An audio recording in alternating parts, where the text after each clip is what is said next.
Hey guys, Johnny Jenkins here. I want to talk about my experience day one of the Elite Series event on Lake Seminole. I guess it was called the Dick CPEC Challenge or whatever it was.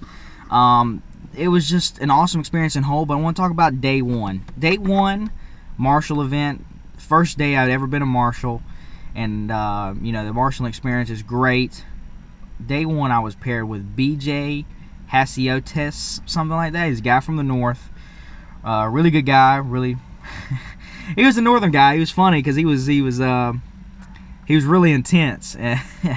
he was a great guy to fish with. They're all great guys for the most part, and I've been lucky enough to experience a lot of the good guys and talk to them. And you know, you can go up to them and just talk to them. You know, it's not what you would expect.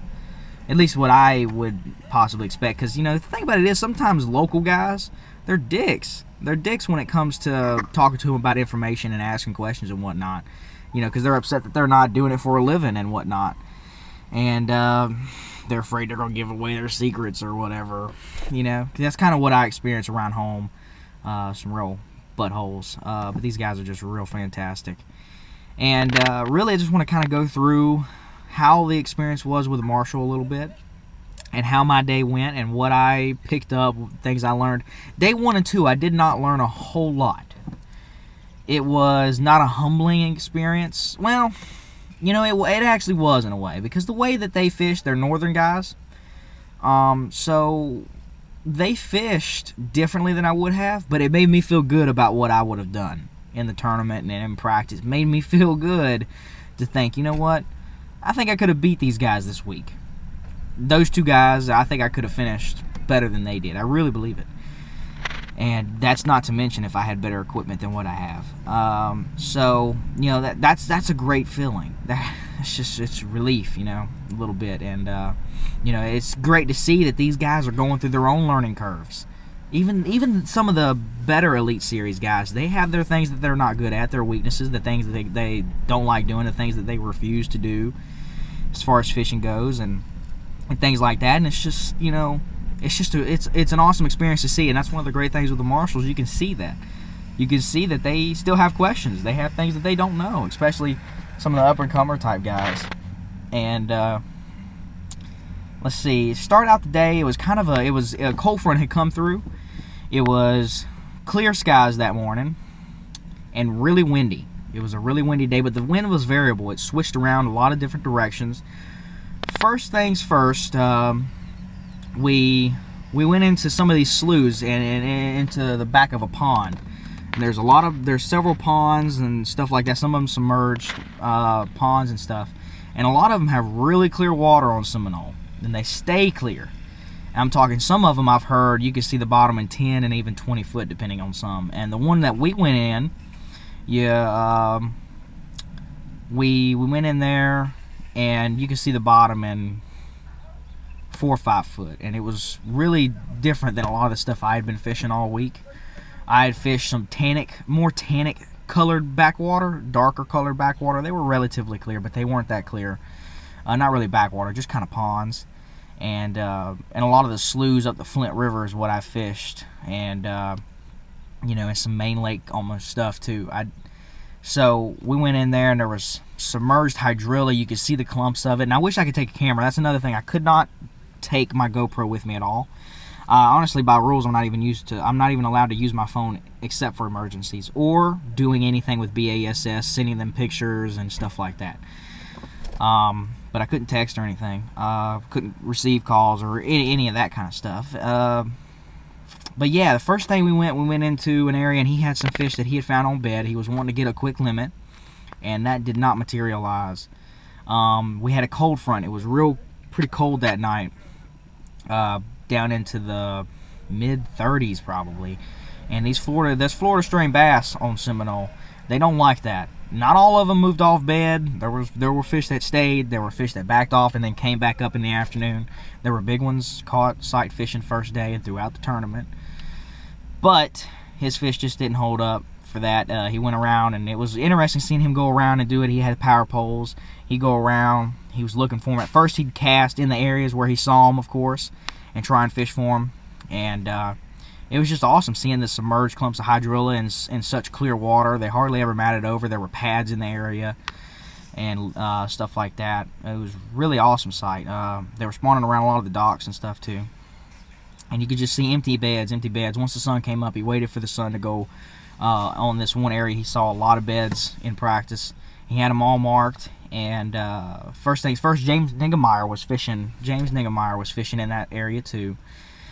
And let's see, they went in there, and James didn't have too good of a morning. It took him a while to really start catching. You know, he ended up with a good day that day, but he certainly did not catch them very well that morning. And we went trolling through there, and he kept trying to find these fish on bed. He finally found him one. He caught one, and then he finally found another and caught it. And but it took him a while. And so I'm gonna plug up the charger here. And after that, excuse me, sorry. And then so he kept doing that for just a little while. And you know, it was awesome seeing him do that. James was trying to do the same thing, and they had one fairly quality fish that they both could not catch. And then he went through where he saw most of the beds in practice, and the beds just were not there anymore. I mean, the beds were there, I'm sorry, but the fish weren't. Getting kind of distracted. But let's pick it up, man. I need to stop getting distracted here. After that, we kept moving around. He kept trying to sight fish and whatnot, and it didn't seem like he had quality fish. It was a keeper type deal, and the fish had moved off. I would have done something different personally, in my opinion. My practice would have probably been very different than his.